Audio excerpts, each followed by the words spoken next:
So the surgical technique that I use is developed by Medtronic. The patient is placed on their side on the bed, and then they're secured to the bed so that we know exactly their alignment front and back. A small incision is made on the side, typically the left side, but depending what you're doing, it can be done from the right also. You go through 3 layers of muscle, either with scissors or even just a finger can often come through the muscle. And this image here shows you a cross-section of the body, and it kind of demonstrates the structures that you have to consider. You have the muscles of the abdominal wall, and you come down to a large muscle next to the spine called the psoas, where the nerves next to the spine can reside.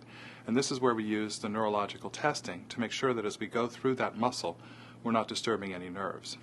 We then gently place a probe into the disc space and then use several dilators to make the incision bigger so that we can then put in a retractor, and this is the retractor that we work with. So the incision really just needs to be big enough to accommodate this retractor.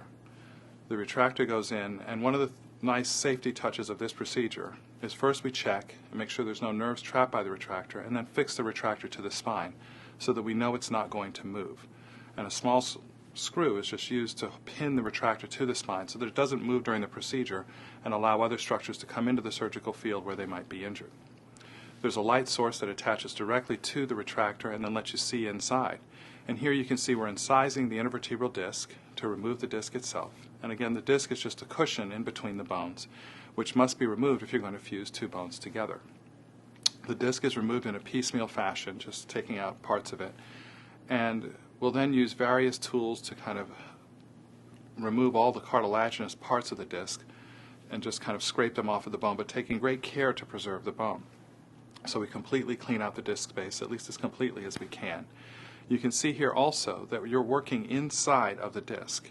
You're not going out in front. In the front of the disc, which is to the left in this image, there are blood vessels, and behind the disc, which is to the right in this image, are where the nerves are, so you want to stay within that disc space.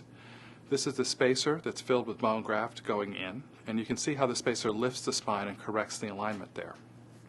We then simply remove the retractor, making sure as we pull out that there's no bleeding or other problems, and the incision is closed.